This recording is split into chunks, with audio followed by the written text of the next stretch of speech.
تمہارا کفن. اپنے کفن کو مت بھول جانا. اپنی وارڈروب یاد رہتی ہے، عید کے کپڑے یاد رہتے ہیں، شادی کے کپڑے یاد رہتے ہیں، فرینڈ کی شادی کے کپڑے یاد رہتے ہیں، سب یاد رہتا ہے. امام قرطبی کہہ رہے ہیں اللہ یاد کرا رہا ہے کہ دیکھو اپنے کفن کو مت بھول جانا. اس لیے کہ مٹیریلسٹکلی اگر کوئی چیز انسان کے ساتھ دنیا کی اس کی قبر میں جائے گی تو یہی 2 چادر کے ٹکڑے ہوتے ہیں جو ہمارے ساتھ جاتے ہیں. کاٹن کے چادر کے سفید 2 ٹکڑے بس، باقی سب آپ پیچھے چھوڑ کر چلی جائیں گے. یہ ہے دنیا کی اصل میں حقیقت. امام غزالی نے اپنے ایک شاگرد کو ایک مرتبہ دنیا کی حقیقت بتانے کے لیے ایک مثال دی. وہ کہتے ہیں کہ دنیا کی حقیقت کیا ہے؟ کہتے ہیں کہ ایک شخص جنگل میں سے جا رہا تھا، جنگل سے گزر رہا تھا، تو گزرتے ہوئے کچھ راستہ کراس کرنے کے بعد اس کو فیل ہوا کہ ایک شیر ہے اور وہ شیر اس کو فالو کر رہا ہے. تو اس شخص نے دوڑنا شروع کر دیا اپنی جان بچانے کے لیے. دوڑتے دوڑتے دوڑتے دوڑتے یہ ایک جگہ پہ پہنچا جہاں پر ایک کنواں تھا. تو اس کو سمجھ نہیں آیا کہ سامنے کنواں ہے اور پیچھے شیر ہے، تو اس نے کنویں میں چھلانگ لگا دی. کنویں میں چھلانگ لگائی تو اس کو رسی ایک ہاتھ میں اس کے آ گئی. تو بہت خوش ہوا کہ چلو رسی میرے ہاتھ میں آ گئی تو میں ایک گہرے پانی کے پٹ میں گرنے سے بچ بھی گیا اور میں جو ہوں شیر سے بھی بچ گیا. لیکن وہ انتظار کرتا رہا کہ شیر جائے گا تو میں باہر نکلوں گا. اب وہ گزرتا گیا وقت، گزرتا گیا وقت، لیکن شیر جو تھا وہ وہاں سے ہلا ہی نہیں. تو شیر وہیں بیٹھا ہوا ہے، ہوور کر رہا ہے کہ کب شخص باہر آئے اور میں اس پر حملہ کروں. اور ادھر یہ شخص جو ہے یہ اس رسی سے لٹک رہا ہے اور نیچے جو ہے وہ گہرا پانی ہے. کہتا ہے کہ اسی انتظار میں تھوڑی دیر کے بعد میں نے دیکھا کہ 2 چوہے ہیں، ماؤس ہیں، ایک کالا ہے اور ایک سفید ہے، اور دونوں نے اس رسی کو نبل کرنا شروع کر دیا، کاٹنا شروع کر دیا. چوہا کترتا ہے نا چیزوں کو. تو یہ شخص کہتا ہے کہ میں نے دیکھا کہ وہ جو 2 چوہے ہیں انہوں نے اس رسی کو کاٹنا شروع کر دیا ہے. اسی پریشانی میں کہ یہ کاٹیں گے تو میں نیچے گر جاؤں گا، کہتا ہے میری نظر جو ہے وہ کنویں کی دیوار پر پڑی تو وہاں پر ایک ہنی کام تھا، مکھیوں کا چھتا لگا ہوا تھا. تو اس نے کیا کیا، اپروچ میں تھا تو اس نے فوراً اپنا ہاتھ آگے بڑھایا، ہنی کام میں سے ہنی لی اور اس کو لک کیا، اس کو ٹیسٹ کیا. یہ شخص کہتا ہے کہ جب اس نے ہنی کو اپنی زبان پر ٹیسٹ کیا تھوڑی دیر کے لیے وہ بھول گیا کہ شیر ہے باہر، نیچے پانی ہے اور رسی جس میں لٹک رہا ہوں اس میں 2 چوہے جو ہیں وہ اس کو مستقل کاٹ رہے ہیں. کچھ سمجھ آیا؟ امام غزالی کہتے ہیں کہ وہ جو شیر تھا وہ اصل میں انسان کی زندگی میں اس کی موت ہے جو ہر وقت اس کو چیز کرتی ہے. ہماری موت ہمارے ساتھ ساتھ ہوتی ہے. موت کے لیے کہتے ہیں موت is the best guard, death is the best guard.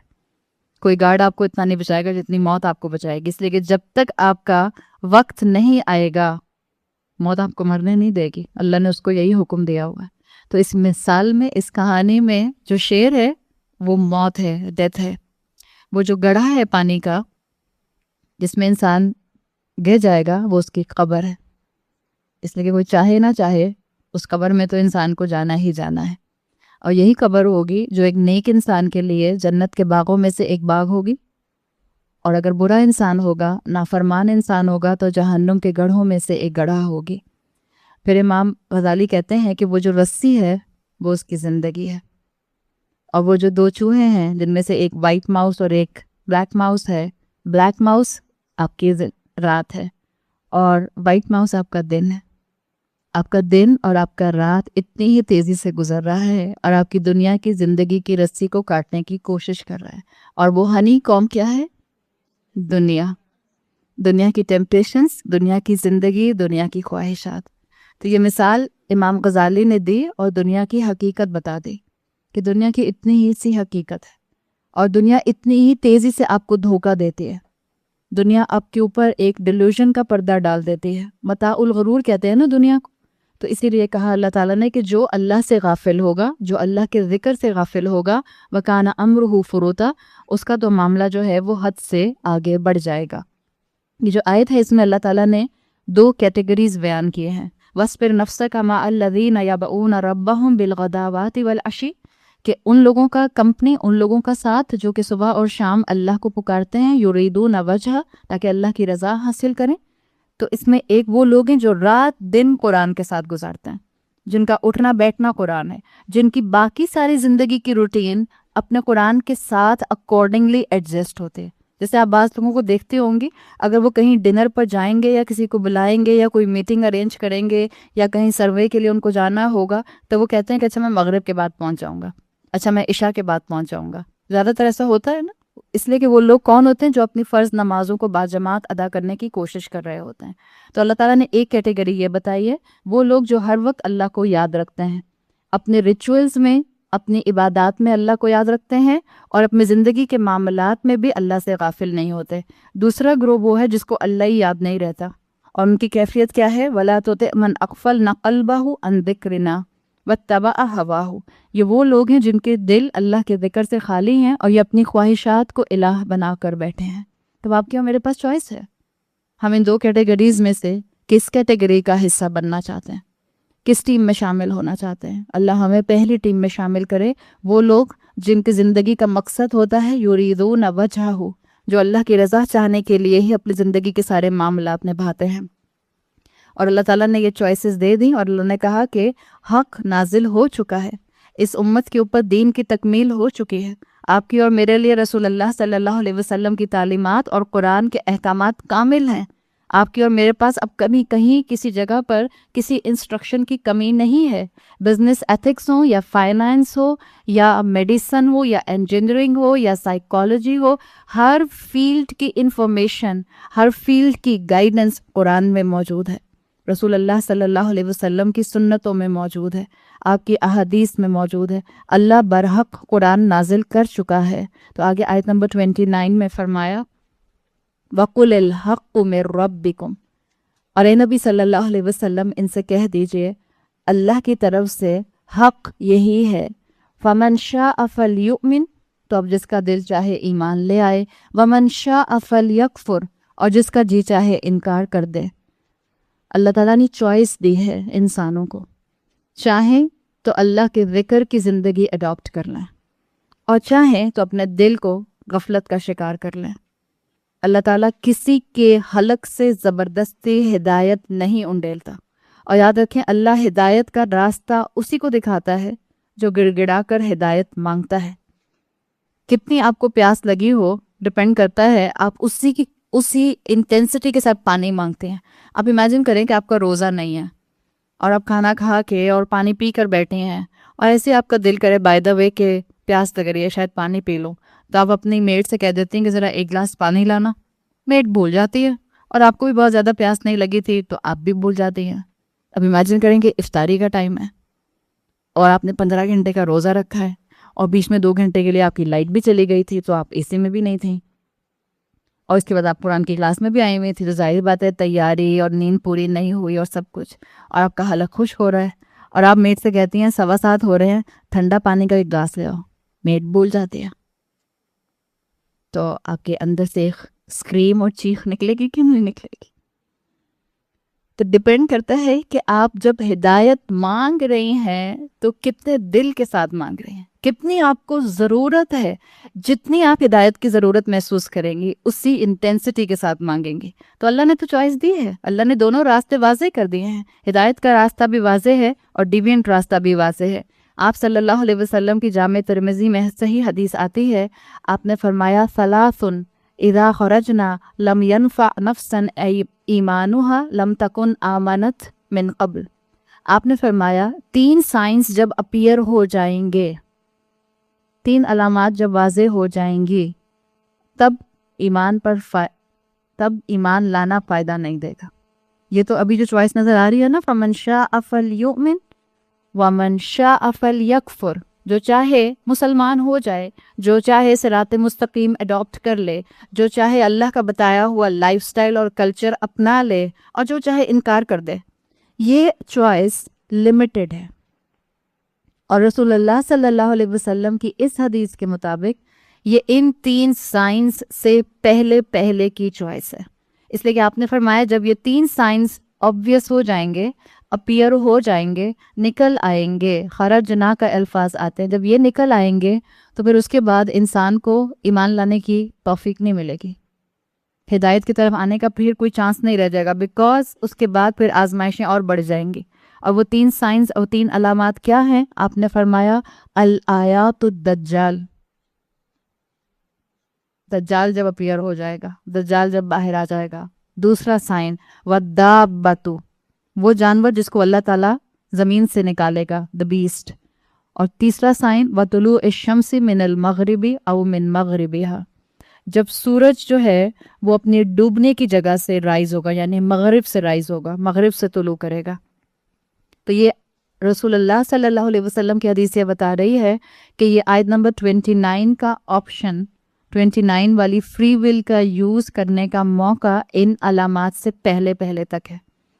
قیامت کے قریب جو ہے یہ جو دابہ آتا ہے جانور، اللہ تعالیٰ قیامت کے قریب، قیامت کی نشانیوں میں سے ایک نشانی ہے کہ اللہ ایک جانور کو، ایک بیسٹ کو جو ہے وہ اپنے حکم سے زمین سے نکالے گا یا زمین پر لائے گا، جس جو جانور ہے وہ انسانوں سے بات کرے گا۔ اور وہ کیا کہے گا؟ وہ جانور وہ کہے گا ان الناس کانوا بآیاتنا لا یوقنون، یقیناً یہ انسان اللہ کی آیات پر یقین رکھنے والے نہیں تھے، اور اب ایمان لانا جو ہے یہ فائدہ نہیں دے گا۔ جنہوں نے وحی کی قدر نہیں کی، جنہوں نے دنیا کی زینت کی حقیقت نہیں پہچانی، جنہوں نے قرآن کے احکامات کو سن کر بھی ویلیو نہیں کیا، جنہوں نے اللہ کے رسول صلی اللہ علیہ وسلم کی تبشیر کو اور ان کے انذار کو حقیقت نہیں سمجھا، یہ اس وقت بھی نہیں پلٹ سکیں گے۔ جنہوں نے اپنی زندگی کی مہلت سے فائدہ نہیں اٹھایا، تو آج اللہ نے اختیار دیا ہوا ہے، اللہ نے آج اختیار دیا ہے۔ دیکھیں آج بھی مسلمان بہت سے ہیں، 7 بلین کی پاپولیشن میں دنیا کی تقریباً 2 بلین مسلمان ہیں۔ 2 بلین مسلمانوں میں کلمہ گو تو سارے ہیں، سب کلمہ پڑھتے ہیں نا۔ جس نے کلمہ پڑھ لیا، جو بورن مسلم ہے، جس کے ریلیجن کے خانے میں اسلام لکھا ہے، وہ مسلمان ہے۔ یقین کتنے لوگوں کو ہے؟ اور یقین کیا ہوتا ہے؟ یقین قلبی کیا ہوتا ہے؟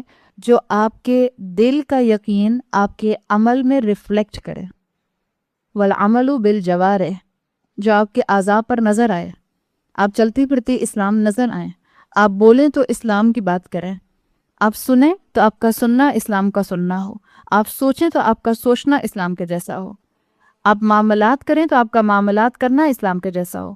کلمہ گو تو بہت سارے ہیں، ایمان رکھنے والے اور یقین رکھنے والے بہت کم ہیں۔ تو اللہ نے واضح کر دیا کہ آج فائدہ اٹھا لو، اس سے پہلے کہ یہ 3 علامات نظر آ جائیں جو رسول اللہ صلی اللہ علیہ وسلم کے ذریعہ بتائی گئی ہیں، کہ پھر انسان اگر چاہے گا بھی تو وہ اللہ کی بات نہیں مان سکے گا، اس لیے کہ آزمائشیں بہت زیادہ ہو جائیں گی اور اللہ تعالیٰ ہمارا دل کھولے گا۔ آپ امید تو رکھیں، لیکن یاد رکھیں کہ اس امید پر کہ ہاں جب میں کنونس ہو جاؤں گی تب اللہ کی اطاعت کروں گی۔ آپ کو کیا معلوم وہ صبح کبھی بھی نہ ہو جس میں مجھے کنونسنگ پاور مل جائے؟ آپ کو کیا معلوم کلیز ہوتی ہے کہ نہیں ہوتی ہماری؟ ہم میں سے کسی کے پاس سٹیمپ پیپر پہ یہ لکھا ہوا نہیں ہے، یا آپ اور میں پیدا نہیں ہوتے اس سٹیمپ پیپر کے ساتھ کہ جو آج پیدا ہو رہی ہیں ان کی ڈیٹ آف ڈیتھ یہ ہوگی، کسی کو نہیں معلوم۔ اس انتظار میں مت رہی کہ دیکھیں جب میں کنونس ہو جاؤں گی جب عمل کروں گی۔ کل کس نے دیکھی ہے؟ اور آپ کو کیا گارنٹی ہے کہ آپ کو زندگی میں کنونس ہونے کا موقع مل جائے گا؟ بہتر ہے کہ دل چاہے یا نہ چاہے اوبلیگیشن پر عمل کرنا شروع کر دیں، اللہ کی بات ماننا شروع کر دیں۔ اللہ دل کھولنے والوں میں سے۔ یاد رکھیں ہم نے کئی دفعہ بھی سن لیا 3-4 دن میں کہ جو اللہ کی طرف 1 قدم اٹھاتا ہے اللہ اس کی طرف 10 قدم آتا ہے، جو چل کر آتا ہے اللہ اس کی طرف دوڑ کر آتا ہے۔ اور اللہ نے کہہ دیا ہے قُلِ الْحَقُّ، قرآن حق ہے، قرآن سچا ہے۔ قرآن کے رولز اور ریگولیشنز انسان کو نقصان دینے والے نہیں ہو سکتے، نہ انڈیویجول لیول پر نہ کلیکٹیو لیول پر۔ اسلام کے قوانین انسانوں کو فائدہ دینے کے لیے بنائے گئے ہیں، یہی حق ہے۔ قرآن ہمارے شک کو دور کرنے والی چیز ہے، قرآن ہمارے سوالوں کے جواب دینے والی چیز ہے۔ آئیں تو اس کے قریب، بیٹھیں تو اس کے سامنے، کھولیں تو اس کو اپنی زندگی میں، سمجھیں تو اس کو۔ اصحاب کہف کے بارے میں قریش نے جو سوال کیا تھا، کیا اللہ تعالیٰ نے اس کا جواب نہیں دیا؟ صحابہ جب سوال کیا کرتے تھے وَيَسْأَلُونَكَ عَنِ الرُّوحِ، تو کیا اللہ جواب نہیں دیتا تھا؟ جب صحابہ پوچھتے تھے کہ ہم کیا خرچ کریں تو اللہ جواب نہیں دیتا تھا؟ جب صحابہ پوچھتے تھے اور صحابیات پوچھتی تھی کہ حیض کیا ہوتا ہے تو کیا اللہ نے جواب نہیں دیا؟ تو میں یہ کیسے سمجھتی ہوں کہ جو میرے کنفیوژنز ہیں، جو میرے سوال ہیں دین کے بارے میں، اس کا جواب مجھے قرآن کے سامنے بیٹھ کے نہیں ملے گا؟ بیٹھے ہیں تو ملے گا. یہ اللہ کا کلام ہے. اللہ نے کہا ہے قل الحق، حق یہی ہے. اور اللہ کہہ چکا ہے کہ جو اس کے سامنے آ کر بیٹھتا ہے اللہ اس کو چوائس دے دیتا ہے، وہ چاہے تو ایمان لے آئے اور چاہے تو کفر کر لے. اور ہمارا یہ ایمان ہے، ہمارا یہ عقیدہ ہے الحمدللہ کہ اللہ تعالیٰ نے ہمیں ایک certain type of free will دی ہے. ہم روبوٹس نہیں ہیں. اللہ نے ہمیں ایک طرح کی فری ول دی ہے اور اسی فری ول کی بیسس پر حساب کتاب ہوگا. یہ فری ول کہ میں چاہوں تو اللہ کا بتایا ہوا راستہ اختیار کر لوں اور میں چاہوں تو اللہ کی نافرمانی کی زندگی جو ہے وہ گزارتی رہوں. یہ ایلیمنٹ آف فری ول ہر انسان کے اندر موجود ہے. ہاں یقیناً یہ فری ول جو ہے یہ اللہ کی قدر کے کنٹرول میں ہے. اللہ جانتا ہے کون سا بندہ جو ہے، اور جیسے ماں اپنے بچوں کو جانتی ہے، ہم مائیں جو ہیں دنیاوی لحاظ سے کتنے کیا ویلیو رکھتے ہیں عقلوں کے حساب. انسان اپنی زندگی کے اندر 5 to 7% سے زیادہ اپنا برین استعمال نہیں کرتا ہے. اس کے باوجود اتنا کم استعمال کرنے کے باوجود ماں اپنے بچے کو جانتی ہے. اللہ رب العزت جو اپنی صفات میں کامل ہے، اس نے جو انسان خود بنائے ہیں وہ ان انسانوں کی نیچر سے نہیں جانتا ہوگا کہ کون کہاں تک پہنچے گا. تو فری ول ہر انسان کو دی گئی ہے. ایک اسکول آف تھاٹ ہے دنیا میں جو کہتا ہے اور جس کا خیال ہے کہ نہیں انسان جو ہیں ان کو صرف روبوٹس کی طرح بنایا گیا ہے. وہ کہتے ہیں we are just leaves in the wind. پتوں ایسے پتے ہیں جو ہوا میں بس یہاں سے وہاں اڑتے پھرتے رہتے ہیں، جہاں ہوا لے جاتی ہے ہم وہاں چلے جاتے ہیں. ہمارا یہ کانسیپٹ نہیں ہے. ہمیں قرآن یہ بتاتا ہے کہ اللہ نے انسان کو اشرف المخلوقات بنایا ہے، اس کو فیصلے کا اختیار دیا ہے اور اس کو یہ عقل دی ہے کہ وہ اپنی نشانیوں کو اپنے آس پاس دیکھ کے، اپنی جان کو دیکھ کے، اپنے انفس کو دیکھ کر، کائنات کو دیکھ کر، قرآن کو سمجھ کے اللہ پر ایمان لے کر آ جائے. اسی طرح ایک آپ کو بلیف ملتا ہے، ایک اسکول آف تھاٹ ملتا ہے دنیا کے اندر کہ جو کہتے ہیں کہ نہیں ہمارے اوپر کسی کا کوئی اختیار نہیں ہے، ہم کمپلیٹلی فری ہیں اور ہم جیسے چاہیں زندگی گزاریں. ہم کمپلیٹلی فری نہیں ہیں. ہمارا جو ہم مسلمانوں کا جو اہل سنت والجماعت کا عقیدہ ہے وہ یہ ہے کہ ہمارے پاس ایک سرٹن ایلیمنٹ آف فری ول ہے. اب ہم ایک حد تک اپنے فری ول کو استعمال کر سکتے ہیں اور وہ فری ول ہدایت کو چوز کرنے یا کفر کو چوز کرنے کے لیے. اس لیے کہ میں پورا اختیار نہیں ہے کہ آپ کو مجھے اختیار ہے ہم جب چاہیں اپنے دل کو روک لیں اور جب چاہیں اس کو آن کر دیں. ہمیں تو اختیار نہیں ہے. تو بیلنس معاملہ الحمدللہ اللہ کے رسول صلی اللہ علیہ وسلم نے ہمیں سکھایا ہے اور اسی کی ہمیں یہاں پر جو ہے وہ تلقین کی گئی ہے کہ اللہ تعالیٰ نے بتا دیا کہ اصل میں یہ دنیا جو ہے اس کو اللہ تعالیٰ نے بنایا ہے تاکہ اللہ چیک کرے کہ کون اپنی فری ول سے اللہ کی دی ہوئی ہدایت کی طرف آتا ہے. جیسے سورہ تکویر کی آیت نمبر 28 اور 29 میں آتا ہے لمن شاء منکم ان یستقیم، جو تم میں سے چاہے صراط مستقیم پر آ جائے. وما تشاءون الا ان یشاء اللہ رب العالمین، اور یقیناً تم نہیں چاہ سکتے ہو مگر وہ جو تمہارا رب چاہے. اس لیے کہ اللہ جانتا ہے کہ اس کے کس بندے کے اندر کیا کیپیبلٹی ہے. تو اللہ نے آگے اسی آیت میں پہلے بتا دیا کہ ہمارے پاس آپشن ہے ہدایت یا کفر کا، اور اس کے بعد بتا دیا کہ جو گلیڈ ٹائیڈنگز اور انذار کو دیکھنے کے باوجود، قرآن کو سننے کے باوجود، حق کو سمجھنے کے باوجود، رسول اللہ کی تعلیمات اور ان کی پرسنالٹی اور ان کی سیرت اور ان کے اخلاق کو جاننے کے باوجود ہدایت پر نہیں آئے گا تو اللہ نے فرمایا انا اعتدنا للظالمین نارا، یقیناً ہم نے ظالمین کے لیے آگ تیار کی ہے.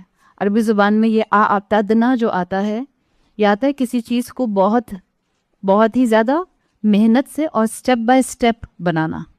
جیسے جہنم کے لیے آپ کو احادیث میں ملتا ہے جو اس کا ایسنس آتا ہے کہ اللہ تعالیٰ نے 70 سال تک اس کو دہکایا، پھر 70 سال تک جو ہے اس کی آگ جو تھی وہ پہلے سفید تھی، پھر سیاہ ہو گئی، پھر پچ ڈارک ہو گئی. مختلف نریشنز آپ کو اس جہنم کی آگ کے بارے میں مل جاتی ہیں. اعتدنا ہوتا ہے کسی چیز کو سٹیپ بائی سٹیپ پریپیئر کرنا. تو اللہ نے فرمایا انا اعتدنا للظالمین نارا احاط بہم سرادقها، بے شک ہم نے ظالم لوگوں کے لیے آگ تیار کر رکھی ہے جس کی دیواریں، آپ سوچیں آگ کی دیواریں، ہم سے تو آگ کا ایک فلیم کا ٹچ برداشت نہیں ہوتا، جس کی دیواریں ان کو سراؤنڈ کر لیں گے، سرادقها انویلپ کر لیں گے.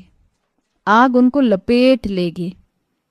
ہم جہنم کو معمولی نہیں سمجھتے، زیادہ تر لوگ جہنم کو معمولی سمجھتے ہیں اور اتنے آرام سے کہتے ہیں تو کیا ہوا، تھوڑے دن آگ میں جل جائیں گے پھر نکل آئیں گے، پھر تو جنت ہی جنت ہے. جہنم کو معمولی نہیں سمجھے. آخرت کا، ہیئر آفٹر کا سب سے ہارڈسٹ اور سب سے ٹفسٹ پارٹ جہنم ہے، سب سے مشکل ترین حصہ. حالانکہ روز محشر میں، جب سے روز محشر شروع ہوگا، اگر آپ روز محشر کے اوپر جو ہے وہ پڑھنا شروع کریں جو قرآن اور احادیث بتاتے ہیں، تو اس سے پتہ چلتا ہے کہ حساب سے پہلے ہی لوگوں کا حال برا ہو جائے گا انتظار کر کر کے، ہیبت سے. اور لوگ ایک نبی کے پاس جائیں گے، پھر دوسرے نبی کے پاس جائیں گے، پھر تیسرے نبی کے پاس جائیں گے کہ آپ اللہ سے کہیے کہ حساب شروع کیجئے، ہم سے یہ انتظار برداشت نہیں ہو رہا. اس لیے حدیث میں آتا ہے کہ لوگ آدم علیہ السلام کے پاس جائیں گے کہ آپ اللہ سے کہیے، آپ تو اللہ کے پسندیدہ اور چنے ہوئے ہیں، آپ اللہ سے کہیے کہ حساب شروع کیجئے.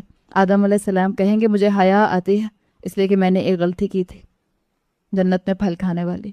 تو اسی طرح سے وہ موسیٰ علیہ السلام کے پاس جائیں گے، پھر فائنلی رسول اللہ صلی اللہ علیہ وسلم کے پاس جائیں گے، اور پھر اللہ کے رسول صلی اللہ علیہ وسلم اللہ کی حمد میں، اللہ کی تعریف میں وہ لمبا سجدہ کریں گے جو آپ نے اپنی زندگی میں کبھی بھی نہیں کیا ہوگا.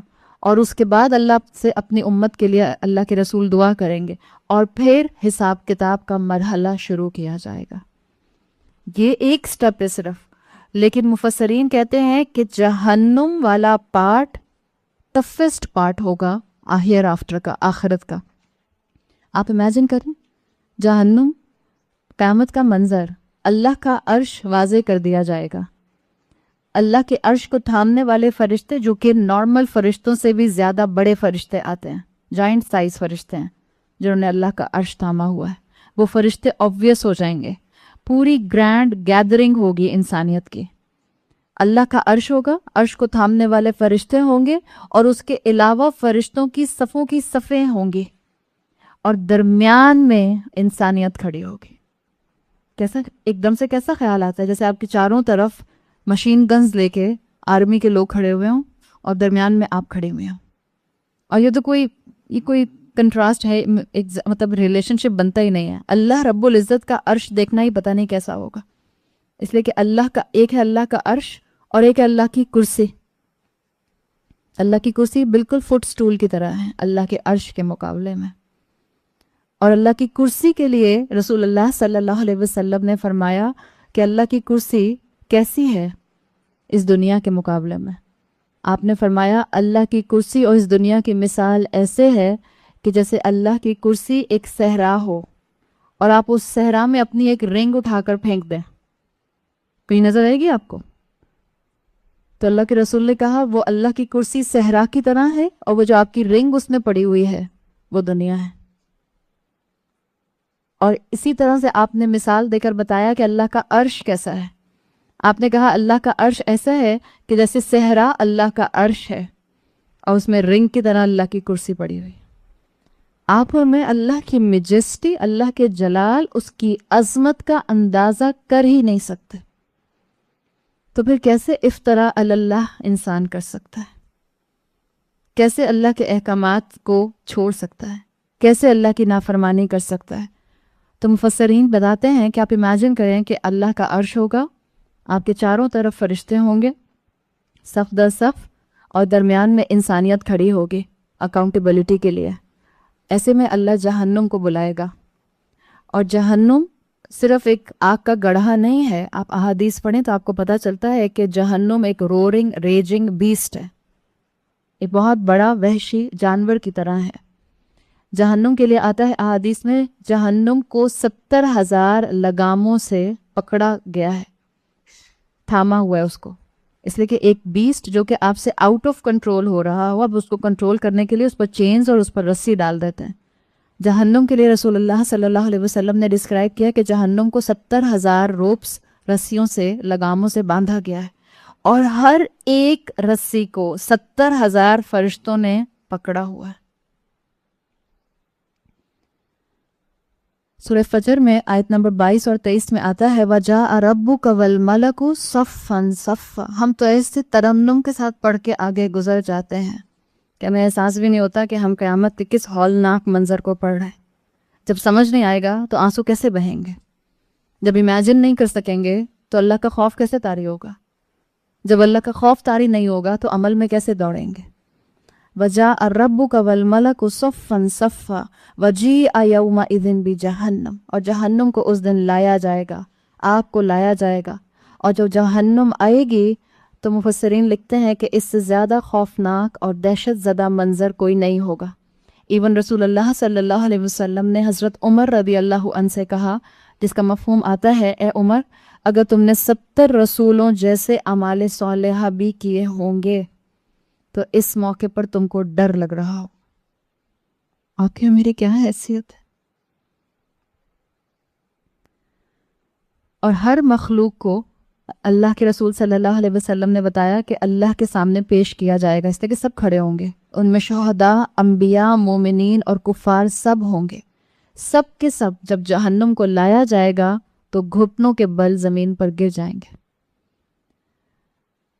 بخاری میں آتا ہے، صحیح بخاری میں، ان الناس یصیرون یوم القیامت جثا، وہ سب گھٹنوں کے بل گر جائیں گے اور اللہ سے کہہ رہے ہوں گے کہ اللہ ہمیں اس سے بچا لے، اللہ ہمیں اس سے بچا لے۔ ہم تو یہ پڑھتے ہیں نا کہ بہت سے ایسے مسلمان، 70,000 ایسے مسلمان ہوں گے جن کو بغیر حساب کے جنت میں داخل کیا جائے گا، یہ تو ہم سب جانتے ہیں۔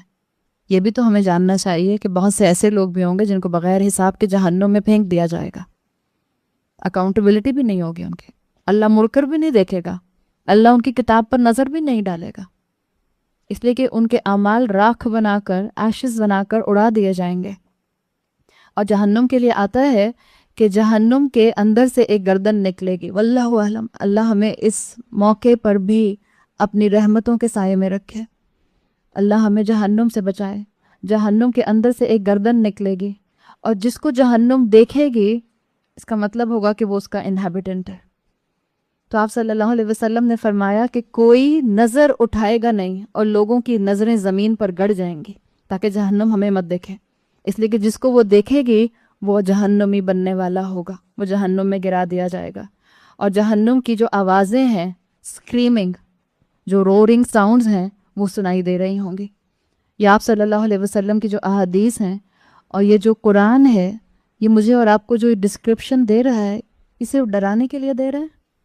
قرآن ہارر مووی کی طرح نہیں ہے کہ خود ہی لے کر آتے ہیں، خود ہی بیٹھ کر لگاتے ہیں، پاپ کارن کھاتے ہیں اور اس کے بعد کہتے ہیں اللہ 4 دن تک ڈر لگے جا رہا ہے۔ ہارر مووی سے ڈرتے ہیں اور جہنم کا ڈسکرپشن سے ڈر نہیں لگتا؟ یہ کیسا ڈر ہے؟ ہارر مووی سے ڈریں گے تو دوسرے کمرے میں نہیں جائیں گے جس میں اندھیرا ہے، اور جہنم سے، جہنم کے ڈسکرپشن سے ایسا ڈر بھی نہیں لگتا کہ گناہ کی جگہ پر قدم نہ رکھے۔ ہم انسان کا کیا حال ہے؟ انسان بہت ظالم ہے رب کی نافرمانی میں۔